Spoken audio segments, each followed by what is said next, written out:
We should be heard. Okay, and we're live. And I'm Nathan Crumpler of Taubnernaut. I'm the bass player. And this is Vinny Taubner of Taubnernaut. I'm the guitar player. Cool. You're also the singer as well. And the singer. So yeah, this is the other pilot because the first pilot is still at his house on his computer, so we haven't uploaded that anywhere.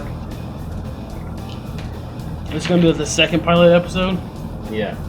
So you say you have a funny story to tell? Oh. Is this going out to the public? Yes. Nah, I can't say. Oh, really? Yeah. Alright, if I would just move on. Alright. Don't worry, I will tell you, but I will not tell anyone else. Alright, well, we're currently in Cincinnati, and apparently not a lot of strip clubs around here. There's like one in Dayton, I forgot the name of it, and there's another one in Newport, Kentucky called the Brass Ass. And the reason I'm bringing this up is because I want to go to a bar with my coworker, and like he didn't want to go, and he's like, "Let's go to a strip club." I'm like, "Really?" Like, all right. And so like we decided to go to a strip club instead, and we haven't gone yet. We're gonna schedule a time. And he has to ask his girlfriend. He has to wait for his girlfriend to be in a good mood to ask her. He's gonna put her in a bad mood, is what's happening. Well, here's the thing. All right, like I'm not gonna talk too much about her because I don't really know her that well.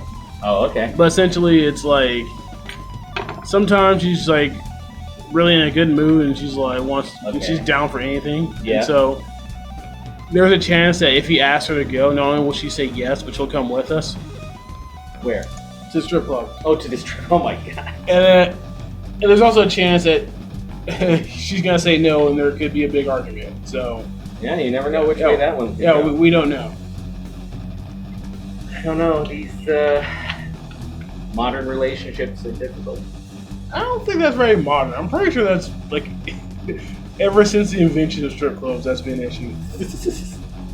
What has been an issue? Dating the... No, I'm just saying like this particular situation. I'm pretty sure like this isn't like a specific to modern relationships. Right.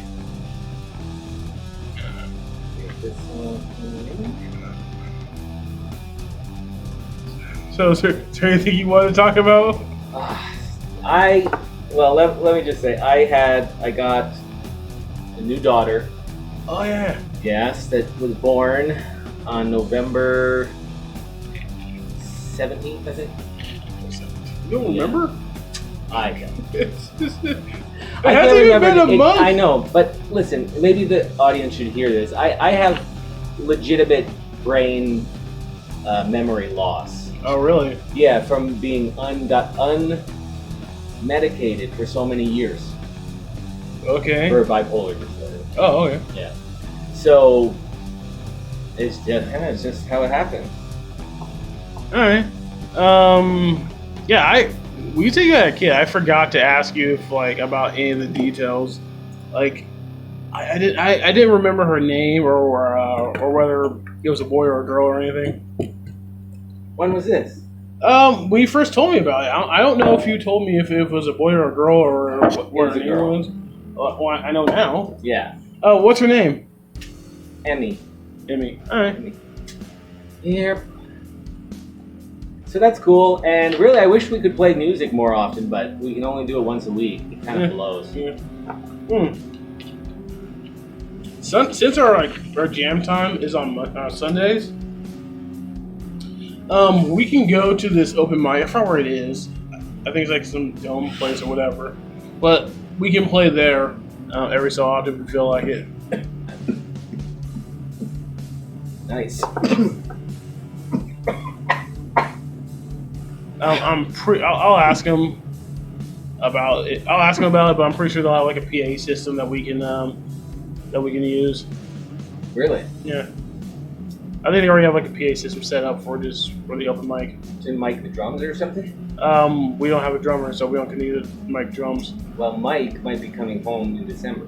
Really? Did I not tell you that? No, you did not. Yeah, I'm sorry. Yeah, he's coming home sometime in December. You know how he is, very vague. So I don't know if he's coming or not, but if he does, we should just get together for like 6 to 8 hours and just record the fucking EP or something. Where? Here? Here, yeah. Oh shit. What? That's gonna be awkward because this is not. I don't know. Like I've never recorded drums before, and like that's like an art form of itself.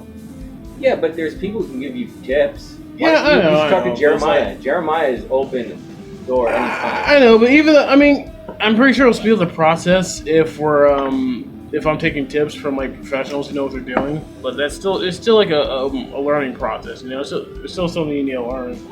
And so yeah, I don't know how that's gonna work. I don't know. I think I already tried looking up like local recording studio. I don't know. I'm pretty sure I can find like a local recording studio that'll record the drums for us. That's cool.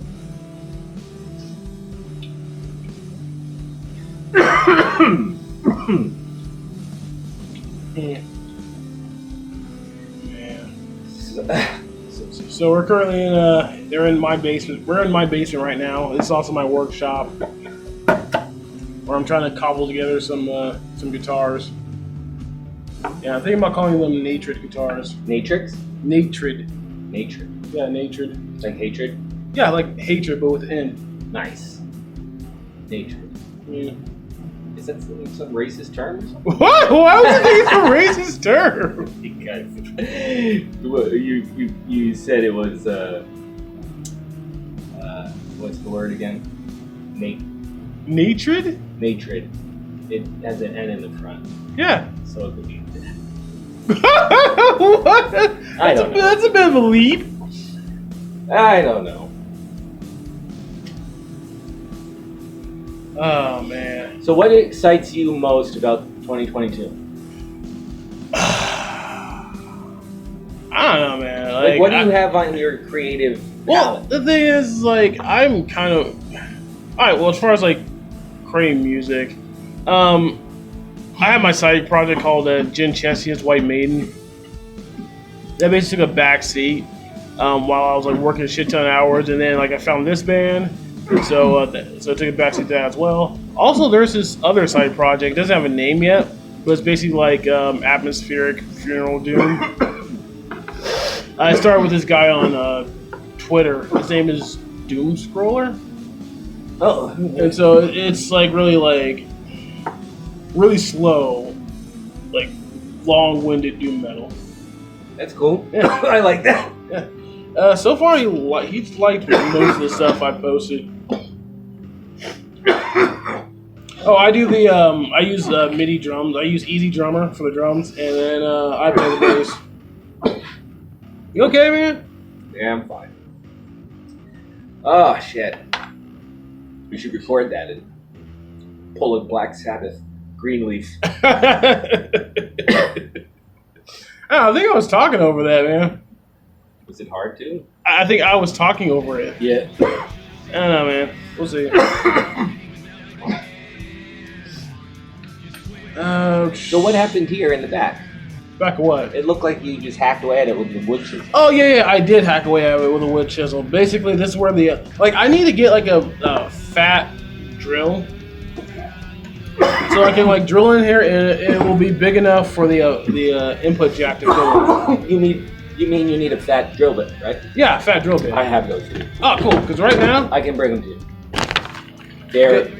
They actually are like a long pole, right? Mm-hmm. And then have the blade on the tip.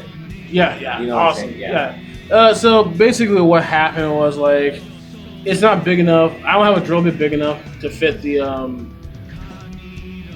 input jack, and so like, I just drilled a hole for the wire itself, and then I just started chiseling away until it's big enough to fit this. So now it. And that has a little skirting around it, so you'll hide the damage. Yeah, essentially. Well, not damage, but the word. Yeah. For those who don't know, hold on, let me finish. By the way, we're talking about a guitar that I'm working on. I used Danish wood that had this, dark walnut staining. It was like a stain and finish in one. And so, originally with this guitar body, what I was planning on doing, it was just like painted like a solid white. Because I bought some like white spray paint a while ago. Yeah. So I was planning on doing that, but I just like really liked the look of the wood. Yeah. And so I was like, all right, well, I guess I'll put the My first electric guitar was white. Alright. And I thought that was like the dopest thing. And like a lot of people I've seen pull out white guitars, at opportune moments and like just totally kick ass. Like Chris Duarte, he's a blues guitarist who's like friggin' sick. I watched a gig with him in it, and he like for his last song he pulled out this white Gibson. Why am I forgetting that word? A white Gibson, the Les Paul? Yeah, the Les Paul. Yeah. Alright. So everyone knows what we're talking about. Mm-hmm. And he just wailed on that thing. He was crazy. He was getting so into music, he turned white. He got pale. Oh, wow. Yeah. That's crazy. Yes. But this was the guy who also, they had 4 stacks for the bass player and the guitar player. Cool. And it was a little bar. It wasn't much bigger. It wasn't much bigger than this place. Wow. I did lose some hearing. That sounds about right. Yeah. What was their loudest concert you ever been to? Probably be Megadeth. Oh wow. Yeah. I think I've seen some bands now in big venues, and they seem to be turning down much more than they were in the past. Yeah. I think people know that it's a problem to lose hearing or get tinnitus or. I know what you mean. Like from now on, if I go to a concert, either I'm wearing earplugs or I'm just hanging out in the back. Yeah.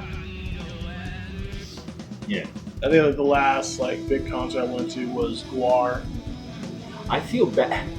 I feel kind of like my thing is I love the fact that I can sit in my man cave upstairs and listen to music all day long. Hundreds, I mean not hundreds, thousands of bands to choose from, and I just love that. Instant gratification, you know what I mean? That's why I said I'm being kind of a pussy. Is like I don't even want to go to live music anymore. I just want to. Oh really? I want to play live music, but when I'm listening to other people's, I'd rather be smoking a joint and lying on my couch and listening to some records, Yeah. But that's just me. I'm getting old. Remember we were talking about this? Yeah. I'm getting old and boring. No, you're not that old. You're like 39. Well, I'm mid-age. Yeah. Well, you're mid-age if you live to 40. Or, I'm sorry, you're middle-aged if you live to 80. What's crazy is, there's always those people who die young, right? Yeah. In their 30s or 20s or whatever. And,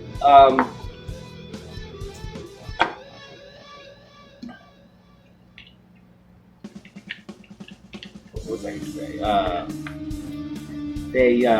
I don't know. That's my memory. See, that's the other thing my memory does. Yeah. Just drops thoughts entirely. Yeah. I've gotten so used to it that I just have to tell people it's fun. But that's fine.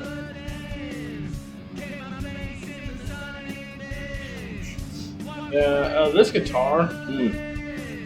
Oh, I was in the middle of saying something. Basically, I put the Danish wood with the dark wood staining on it until it gave it like a nice color. Then on top of it, I poured the epoxy resin, which gave it like a really nice shiny finish.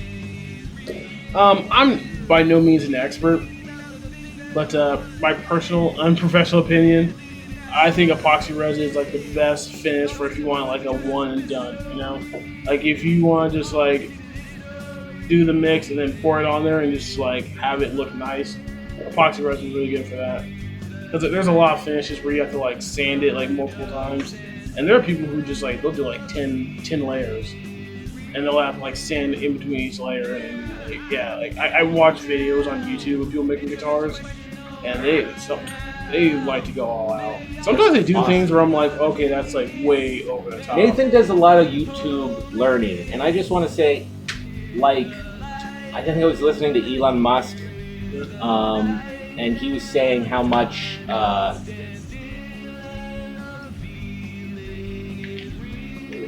what did I start with? Online learning, YouTube learning? Oh yeah, he says, and I totally agree with him, is that in this day and age, you don't even have to go to college. You don't even have to go anywhere. You just need to learn what you need to know on YouTube or in books. Yeah, part of the problem with college is like they charge you like an arm and a leg. Yeah. And people come out like with degrees that they can't like work, they can't get a decent job with. Like they've been promised that after 4 years they'll be able to pay off their student loan eventually, but it's like there are plenty of people who like leave with their their bachelor's degree in English or some other profession, and then like they'll go end up working at Starbucks or Walmart or something like that. And it really sucks that like people were being told, like young people were being told that like you need to go to college, regardless of your personality. Yeah, regardless of your personality, regardless of what you wanted in life, regardless of what your job you wanted. Like you say, oh, you need to go to college, and it's just there's just plenty of jobs where you just don't need a college degree. Exactly. And personal opinion, people may disagree with me, but like if you don't need a college degree to go to, if you don't need a college degree to work in your profession, then don't get it, because you might as well just not have that college debt floating over your head. Yeah, exactly. And they lied to us, man. Like when I was in college, 2001 to 2005,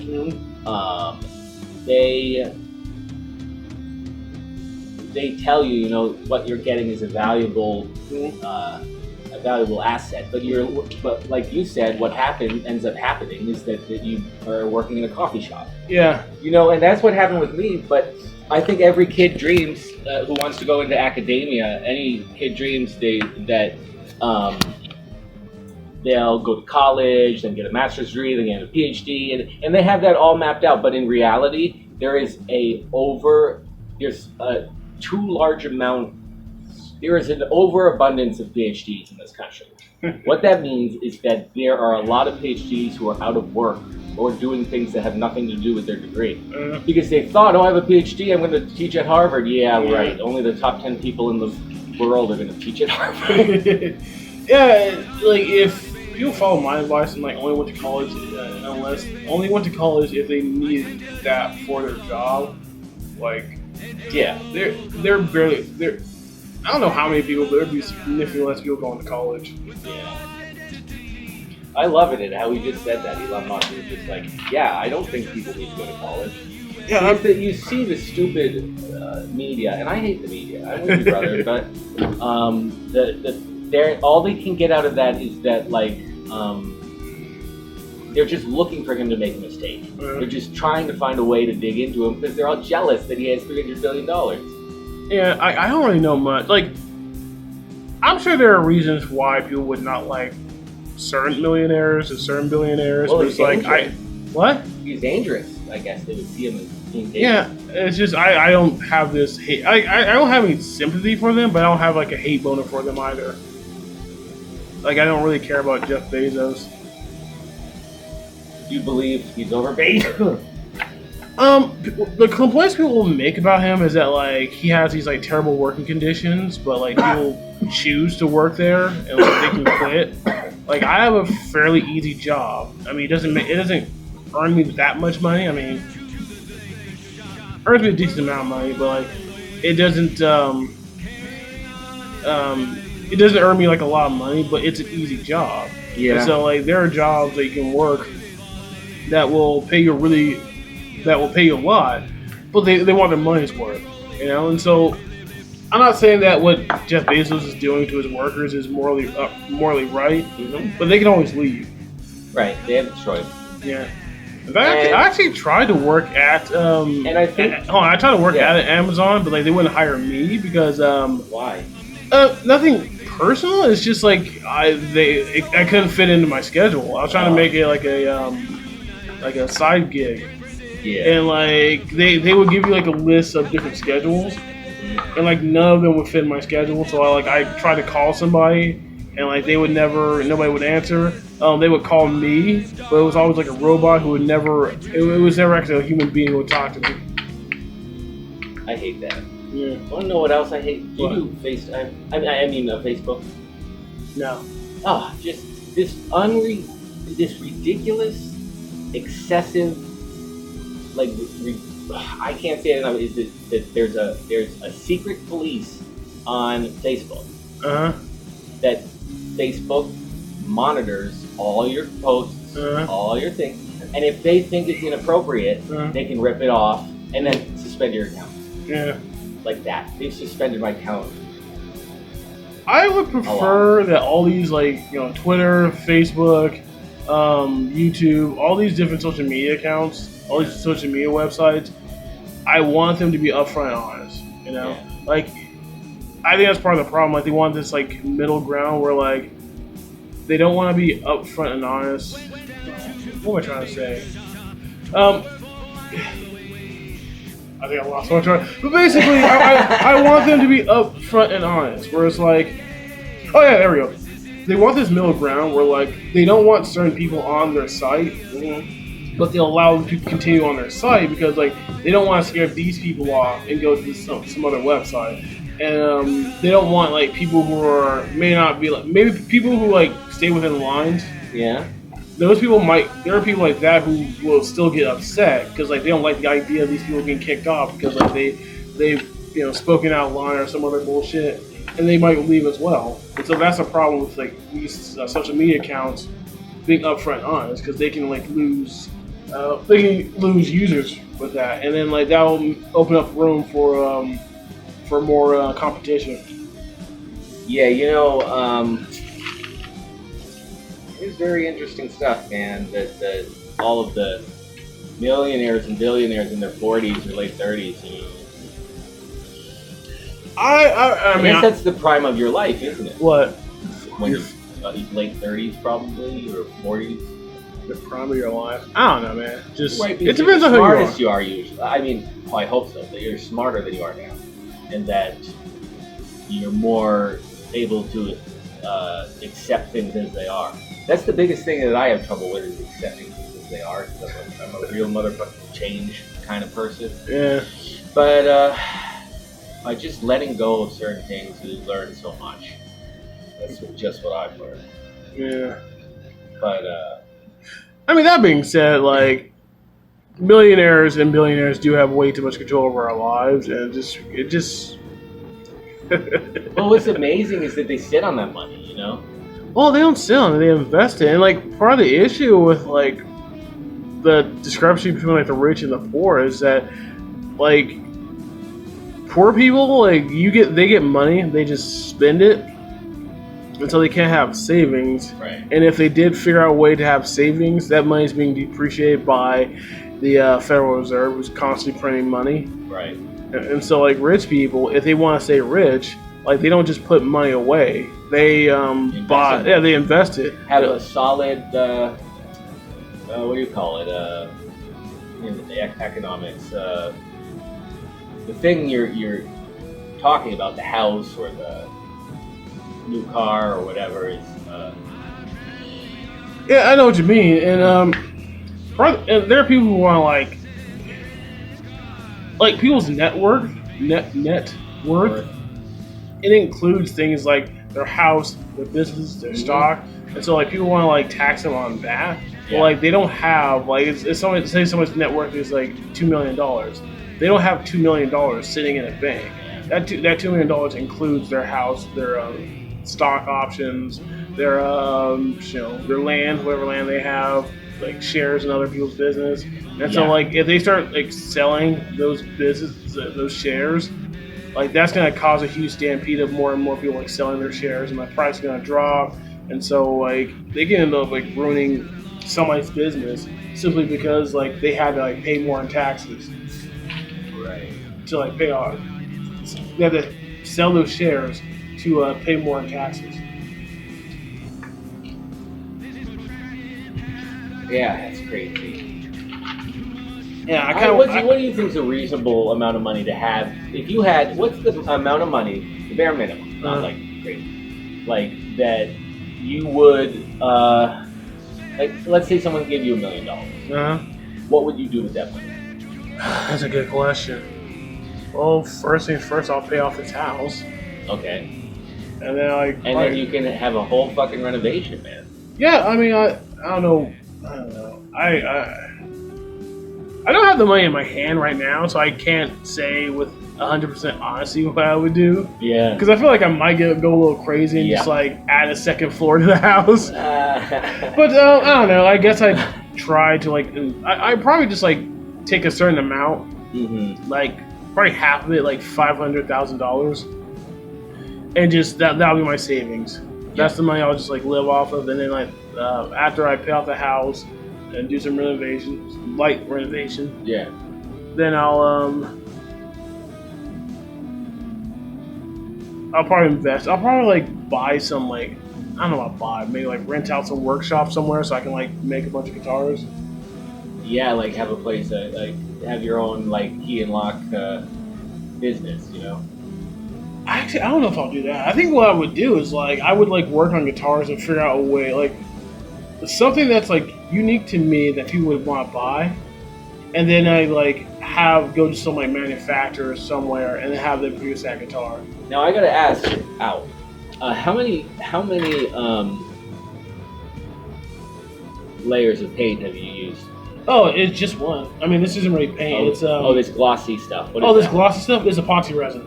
But when you stained it, when you stained it, how? Oh, when I stained it, that's just one. That's one layer. One layer, and then you put on the stain resin. Just gave the different grains in the wood different colors, right? Yeah. It just changes the color. Yeah, it's pretty cool. Actually, no. Now I had to ask. Wait. Okay. I got a question though. All right. The stain I use, it wasn't just stain. It's also wood finish, so it'll protect the wood as well. Oh, good. So I do have wood stain that just stains the wood, doesn't protect it. Yeah. I don't have a can in my vicinity, but basically I have wood stain. I have white, I have black, and I have barnwood red.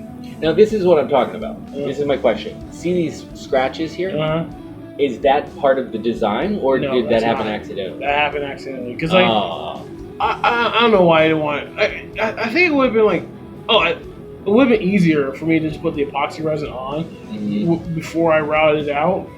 Right. Because like I didn't want to like pouring into these holes, you know. Did you do all this cutting? Yes. And this? Yes. Wow. Did you just eyeball the? Oh no! I have a template. Oh, you have a template, and then what? You trace something and then cut it? Oh no! I just put the template down and then I put the router on top of that. There's a router that has like a there's like a brass nut. Oh, there's a brass ring on the top part of the blades, and that ring will prevent the blades from cutting certain parts. And so like there'll be like a ring. There'll be like a ring around this. And you're entirely self-taught Lutherian? Luther? Luthier? Is that how you say it? Now I'm forgetting how to say it. Luthier, right? Luther. Luthier, I think. Yeah, but I forgot how to pronounce it. This is say guitar maker. Yes, I'm self-taught guitar maker. That's great. Dude, this guy... People, I'm looking at this stuff, and you guys would be surprised that he's self-taught. Yeah, like... That's another thing. Like, if I had like $5,000 to just throw away, or to use them at leisure, okay. I'd rather just like buy like tools and materials to make the guitar. Yeah. All right. Until I get the rest of my lessons from just watching YouTube videos. Yeah. There was a guy back in Modesto, Modesto, California. There's little scratches here. He told me that like. He got into like a car accident, and so he got like a payout. Like while he's out of work, he got like this payout, like I think like $10,000 or something. And so like he just lived off the $5,000, and he used the rest of it to go to this luthier school. Oh, cool. And like I was saying, like that. I mean, it worked out for him. He makes a business doing it. Well, money just fell in his lap, so he's like, "What do I always want to do? Sorry, honey, I'm leaving you." No, money didn't fall in his lap. Like he got into a car crash. What happened? He got into a car crash. When? I don't know when. It was just some guy who I was talking to. He said he got into a car crash. He got this payout for like $10,000 or something, and like he spent like $5,000 on this luthier school. It's a good investment. People just get shot. Well, I mean, hold on. Like it's sort of control. It worked out for him. Yeah. Because he's making a business doing that, making like custom guitars. Right. But for me, like it would not cost me $5,000 to learn how to make guitars. Yeah.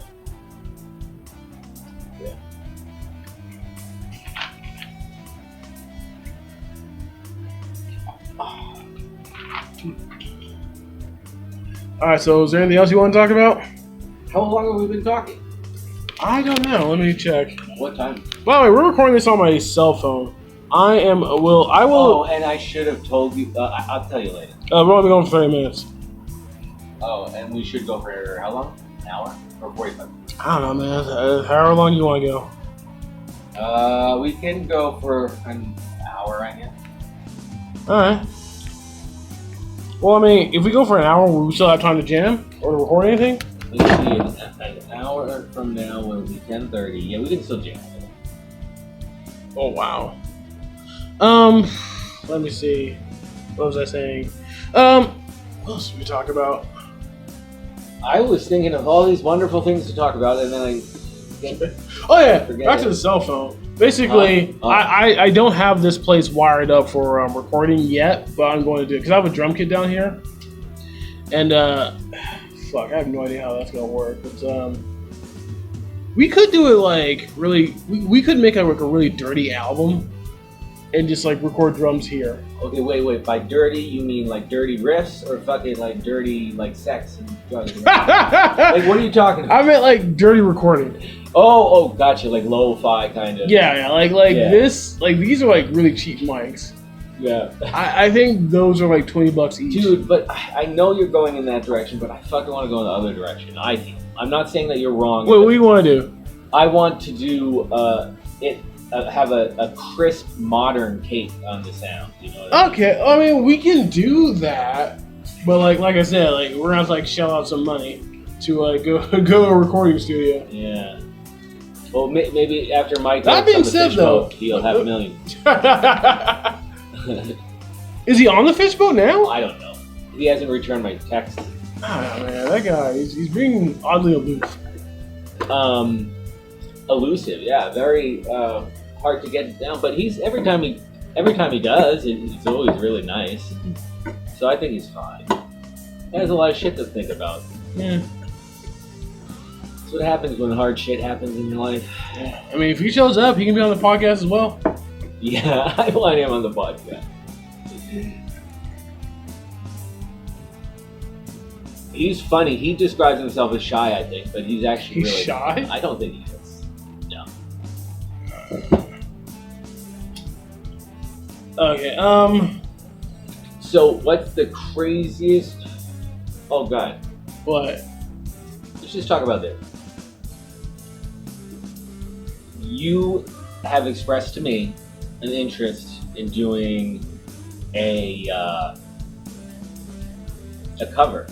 Yeah. Which is a great idea. I know lots of bands do it. They Uh-huh. like I've heard some good ones over the years. Yeah. But I'm not going to tell you what it is because you've already told me what it is. Okay. You're I'm not going to tell them. Hey, we're hiding for the audience. Okay.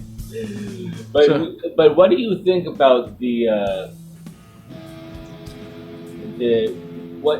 when you go into something that's a cover? That there's obviously this very hugely popular version that you're going against, and everyone's expectations are like everyone has listened to that tape 10 or 20 times, and they know exactly what happened, when does that.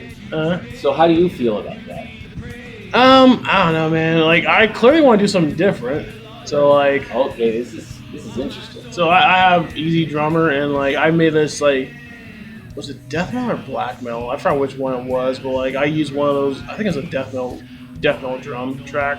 Okay. I used for that, so it's like it's already completely different. And I used a fretless bass. Yeah. It's a very easy song, so I can get away with using fretless bass, even though I'm not that particularly good at fretless. Right, because it has some leeway.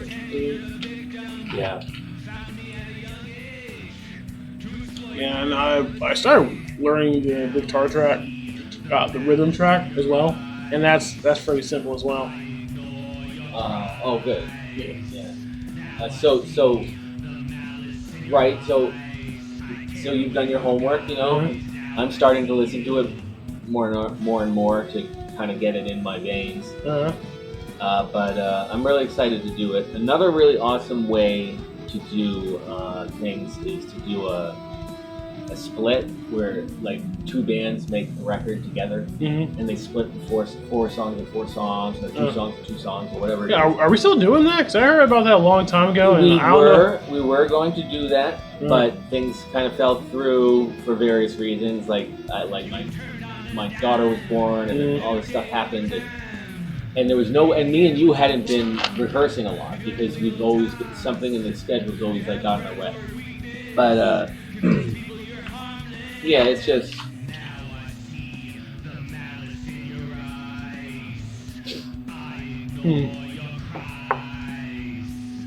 All right. So, but tonight, let's talk about what we're doing tonight. Tonight we're going to work on a song. I don't know what song we're going to work on, but we're going to work on a song. Okay, cool. You're down for doing a song? Yeah. Okay, because I'm ready on mine. I just don't have any lyrics. Did we record your song? We might have, but I don't think I want that to be the first only recording. Oh, okay. So you want to make a second recording? Yeah. All right. I think so, because I'm feeling a lot better today. Take the guitar, do some magic, and give my used shoes to a child. What? What are you talking about? I am talking about something you just. You talking? No, there's this why are thing. you talking about giving shoes to a child? Because in the NBA, famous people in the NBA give their shoes that they use for the game. They usually wear a brand new. What does that have to do with you? That does have to do with me. It's an analogy. Yeah, but your shoes have nothing to do with your guitar playing. Like maybe if you give like a guitar pick to a kid. You don't know. All right. If you want to give your shoes to some shoeless kid, I'm not gonna stop you. Use your shoes. I'm just confused by it. The comedy of it is that I'm borrowing a practice from elite athletics and doing. The comedy of this is that the parent of that child is going to call a cops on you because you're some weirdo trying to give them the shoes. I'm not going to. That was just the part of the analogy. Oh, it's just an analogy? You're not going to actually give? Some people think I'm being serious when I'm actually... I don't know, man. No, you said I look serious, but this face stays serious. Well, it's not my problem. I got my ass kicked by life. So. If you're not going to give your shoes to a kid, that's all I need to know. Yes, I am not going to give the shoes to a kid. But that's what the NBA players do. Okay. That's what I'm trying to do. And I think it's ridiculous. No, there's this lady who's in a WNBA. Yeah. And she's like 6'8" or something, and she started an OnlyFans. Oh, really? Yeah. For a side business. Yeah. That's interesting. What do you think of my opinion?